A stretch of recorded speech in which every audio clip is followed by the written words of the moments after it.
Test 3. You will hear a number of different recordings, and you will have to answer questions on what you hear. There will be time for you to read the instructions and questions, and you will have a chance to check your work. All the recordings will be played once only. The test is in 4 sections. At the end of the test, you will be given 10 minutes to transfer your answers to an answer sheet. Now turn to Section 1. Section 1. You will hear an estate agent talking to a customer who wants to rent a house. First, you have some time to look at questions 1 to 8.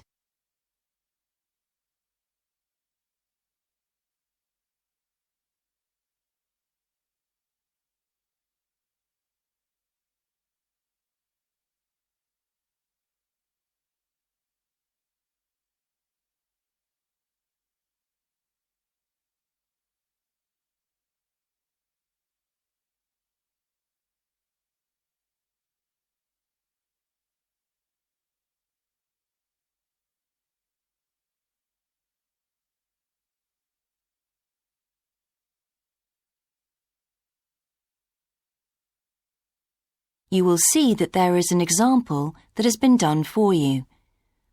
On this occasion only, the conversation relating to this will be played first. Good morning. How can I help you? Hello. I'm interested in renting a house somewhere in the town. Right. Could I have your name, please? Yes, it's Stephen Godfrey. And tell me how many bedrooms you're looking for. Well, we'd need 4 because I'm going to share the house with 3 friends. The number of bedrooms needed is 4, so 4 has been written in the space. Now we shall begin. You should answer the questions as you listen, because you will not hear the recording a second time. Listen carefully and answer questions 1 to 8. Good morning. How can I help you? Hello. I'm interested in renting a house somewhere in the town. Right. Could I have your name, please? Yes, it's Stephen Godfrey. And tell me how many bedrooms you're looking for. Well, we'd need 4 because I'm going to share the house with 3 friends. OK. There are several of that size on our books. They mostly belong to families who are working abroad at the moment. What about the location? It'd be nice to be central. Oh, that might be difficult, as most houses of that size are in the suburbs. Still, there are a few. What's your upper limit for the rent? We'd like something around £500 a month, but we could go up to £600 if we have to. But we can't go beyond that. Do you know how long you want to rent the house for? The minimum let is 6 months, as you probably realise. We're at college here for 2 years, and we don't want to have to move during that time if we can avoid it. Right. And how soon do you want to move in? All our lets start on the 1st of the month. Well, as soon as possible, really, so that means September 1st. OK. Let me have a look at what we've got. We have photographs of all the houses on our book, so you can get an idea of what they're like. There's this one in Oakington Avenue at £550 a month, combined living room and dining room with a separate kitchen. It doesn't have a garage, though you can park in the road. We'd prefer to have one if possible. Right. Then have a look at this house in Mead Street. It's got a very large living room and kitchen, bathroom, cloakroom. How much is it? That one's £580. It's very well furnished and equipped. It also has plenty of space for parking, and it's available for a minimum of a year.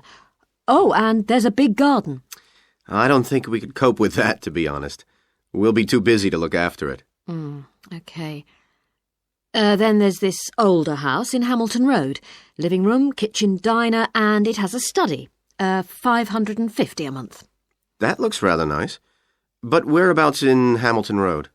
Towards the western end. Oh, that'll be very noisy. I know the area. Yes, it's pretty lively. But some people like it, though. Well, what about this house in Devon Close? That looks lovely. There's a big demand for houses in that area, so prices tend to be quite high. But this one hasn't been decorated for a few years, which has kept the rent down a bit. It's got a living room, dining room and small kitchen, and it's $595 a month. I think it would suit you from what you've said. It sounds fine. Before you hear the rest of the conversation, you have some time to look at questions 9 and 10.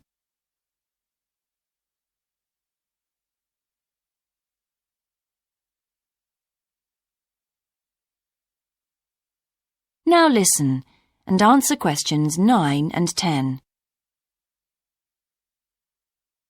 Why is that part of town so popular? Well, there's a big scheme to improve the district, and it'll soon have the best facilities for miles around. What sort of thing? There's a big sports centre under construction, which will be very impressive when it's finished. In fact, the swimming pool's already opened, ahead of schedule, and it's attracting a lot of people. What about cinemas? Are there any in the area? The only one closed down last year, and it's now in the process of being converted into a film museum. The local people are trying to get a new cinema added to the scheme. I think I heard something about a plan to replace the existing concert hall with a larger one. Ah, that's due to start next year. Well, it sounds an interesting area to live in. Could I go and see the house, please? Yes, of course. That is the end of section 1. You now have half a minute to check your answers.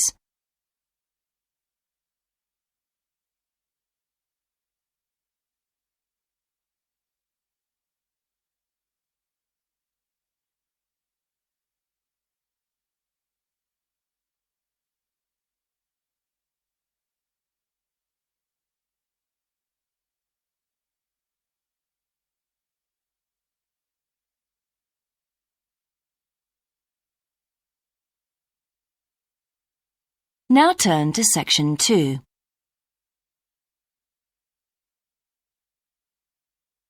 Section 2. You will hear a man talking on the radio about a national arts centre. First, you have some time to look at questions 11 to 16.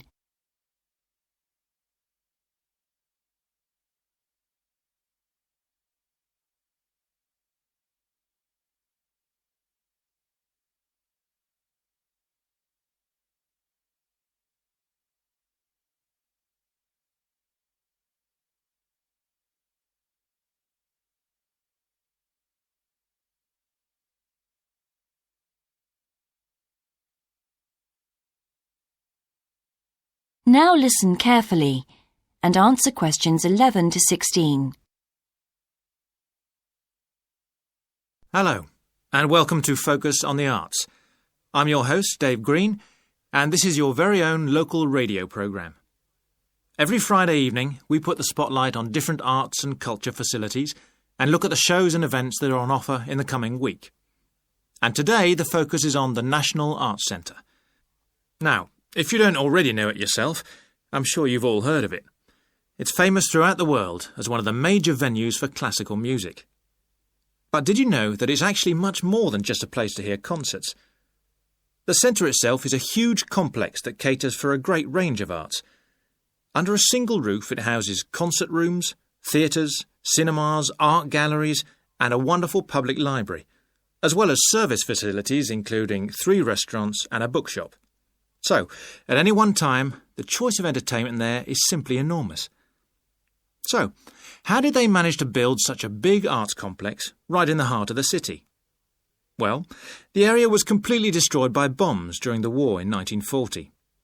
So the opportunity was taken to create a cultural centre that would be what they called the city's gift to the nation. Of course, it took a while for such a big project to get started, but it was planned in the 60s, built in the 70s, and eventually opened to the public in 1983. Ever since then, it has proved to be a great success. It's not privately owned, like many arts centres, but is still in public hands. It's run by the City Council. Both our National Symphony Orchestra and National Theatre Company were involved in the planning of the project, and they're now based there, giving regular performances every week. And as the centre is open 363 days of the year, there are plenty of performances to choose from. Before you hear the rest of the broadcast, you have some time to look at questions 17 to 20.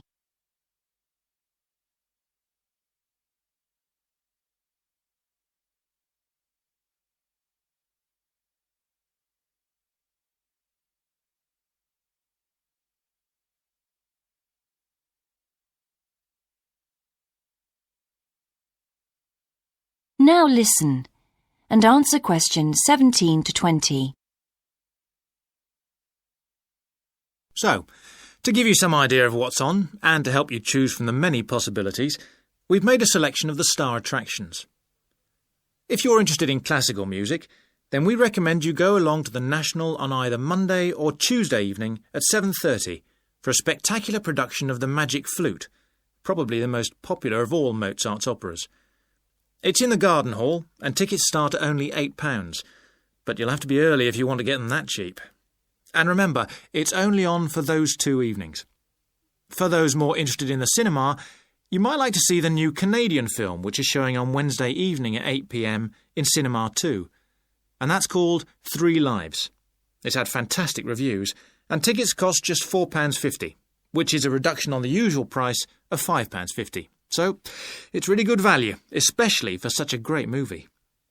But you can see the centre's main attraction at the weekend, because on Saturday and Sunday, 11 a.m. to 10 p.m, they're showing a wonderful new exhibition that hasn't been seen anywhere else in Europe yet. It's a collection of Chinese art called Faces of China. That's in Gallery 1, and it has some really fascinating paintings and sculptures by leading artists from all over China. And the good news is that it's completely free, so don't miss it. So why not go along to the National Arts Centre next week for one or all of these great events? And you can always pick up a programme and check out all the other performances and exhibitions on offer, or coming soon, on almost every day of the year. Next week, we'll be looking at the new Museum of Science. That is the end of Section 2. You now have half a minute to check your answers.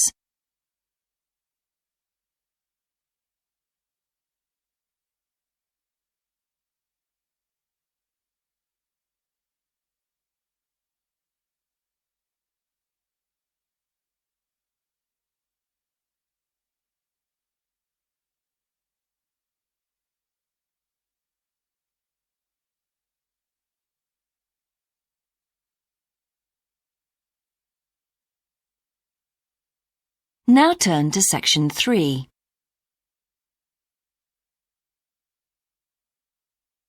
Section 3.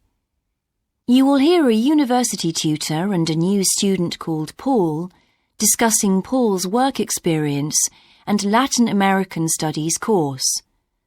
First, you have some time to look at questions 21 to 26.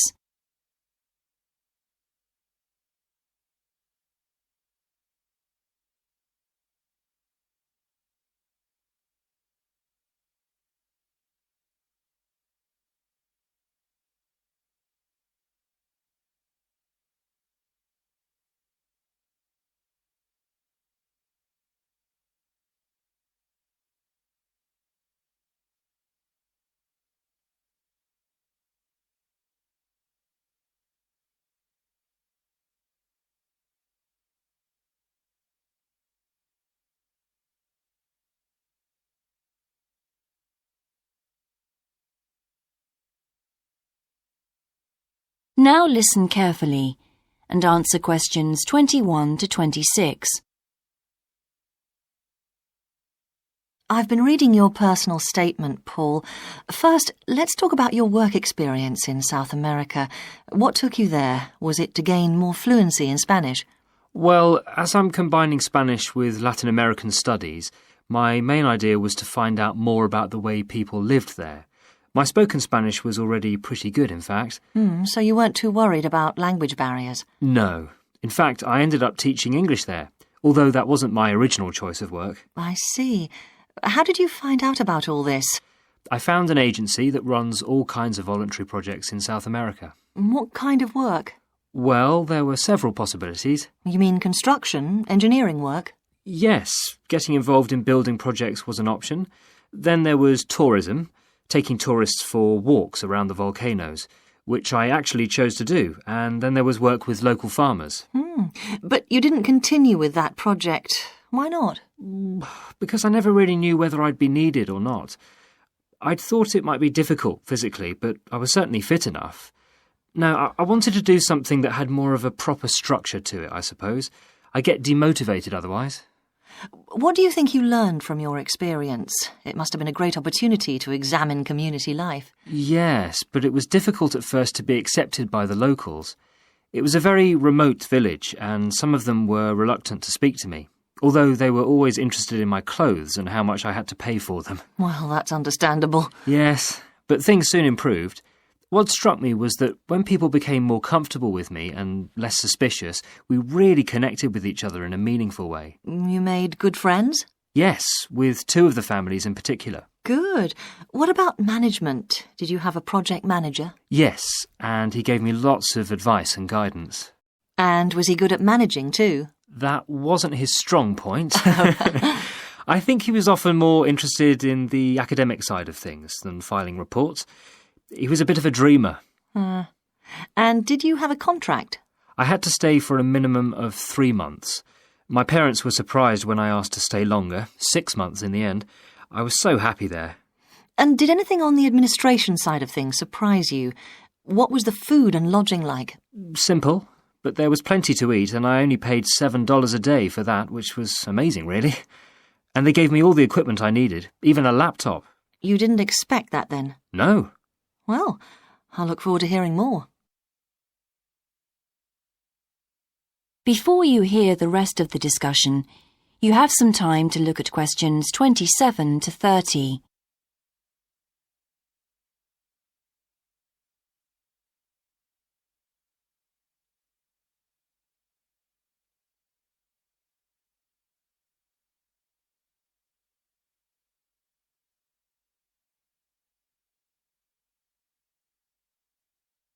Now listen and answer questions 27 to 30. But now let's look at these modules. You'll need to start thinking about which ones you'll definitely want to study. The first one here is Gender Studies in Latin America. It looks at how gender analysis is reconfiguring civil society in Latin America. Women are increasingly occupying positions in government and in other elected leadership positions in Latin America. I think you'd find it interesting. If it was to do with people in the villages rather than those in the public sphere, I would. OK. What about second language acquisition? Do you think I'd find that useful? Well, you've had some practical experience in the field. I think it would be. I hadn't thought about that. I'll put that down as a definite then. OK. What about Indigenous women's lives? That sounds appropriate. I thought so too, but I looked at last year's exam questions and that changed my mind. Don't judge the value of the course on that. Maybe talk to some other students first, and we can talk about it again later. OK. Yes, and lastly, will you sign up for Portuguese lessons? My Spanish is good, so would I find that module easy? Not necessarily. Some people find that Spanish interferes with learning Portuguese, getting the accent right too. It's quite different in a lot of ways. Well, I'd much sooner do something else then. All right. Now, what we need to do is make a... That is the end of section 3. You now have half a minute to check your answers.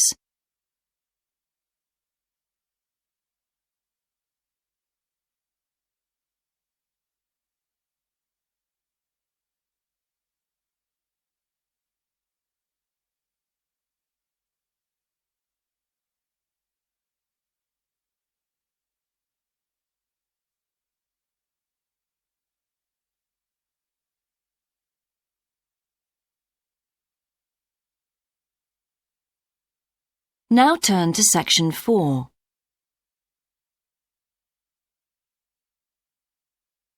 Section 4. You will hear a lecture about success in business systems.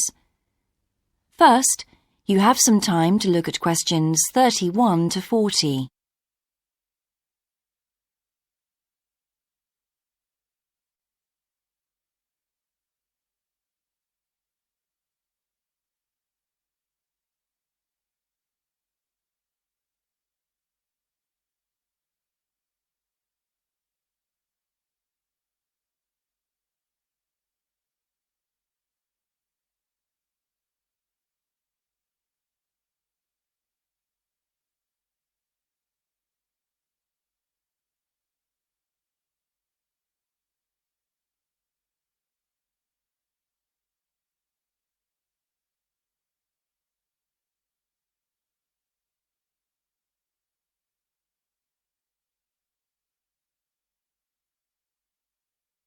Now listen carefully and answer questions 31 to 40.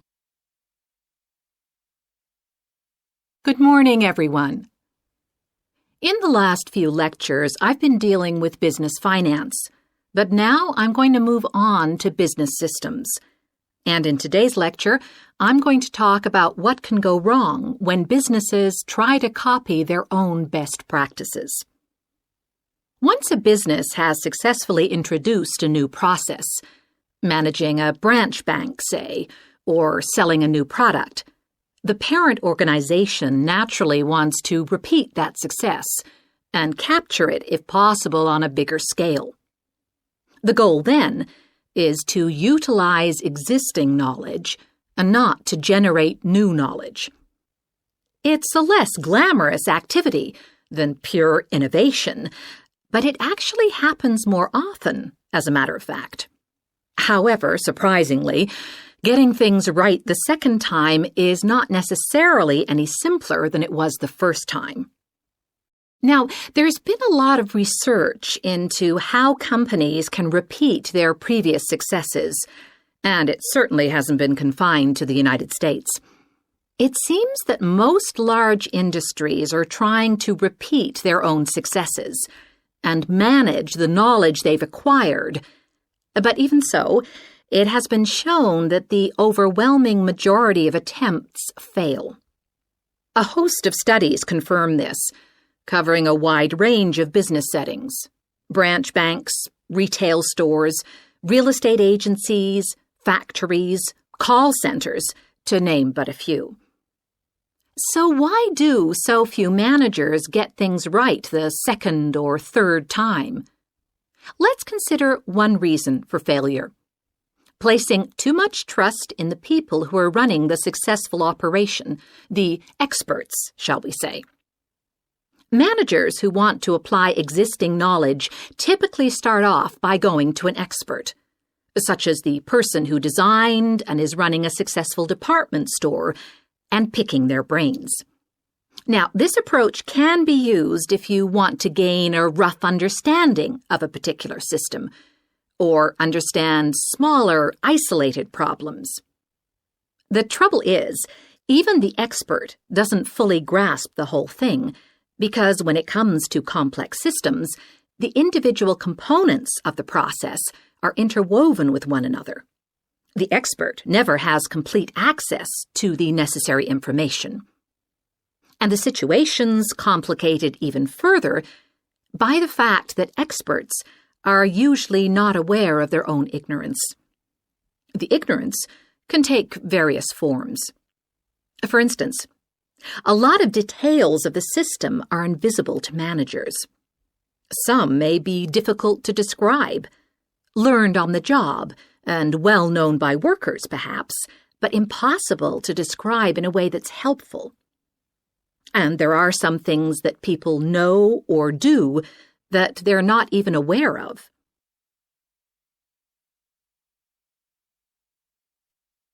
Now, let's consider two types of mistake that can occur when a manager actually starts to set up a duplicate system to replicate a successful process. Firstly, perhaps he forgets that he was just trying to copy another process and starts trying to improve on it. Another mistake is trying to use the best parts of various different systems in the hope of creating the perfect combination. Unfortunately, attempts like these usually turn out to be misguided and lead to problems. Why? Well, for various reasons. Perhaps there weren't really any advantages after all, because the information wasn't accurate. Or perhaps the business settings weren't really comparable.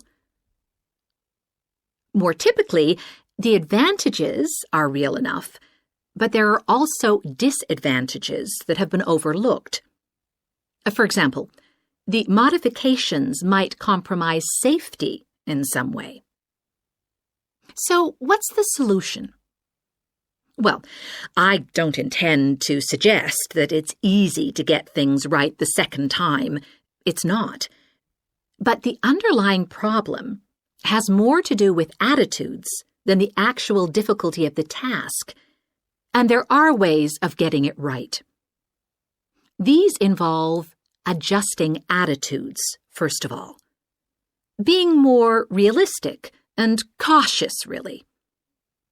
Secondly, they involve exerting strict controls on the organizational and operational systems. And this, in turn, means copying the original as closely as possible. Not merely duplicating the physical characteristics of the factory, but also duplicating the skills that the original employees had.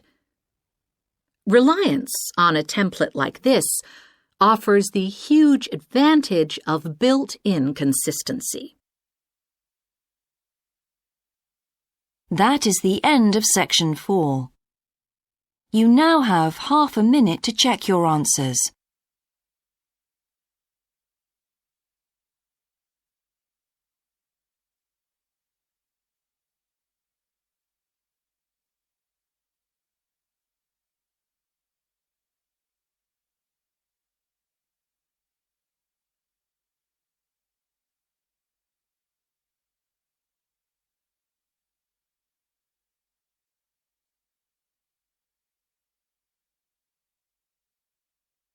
That is the end of the listening test.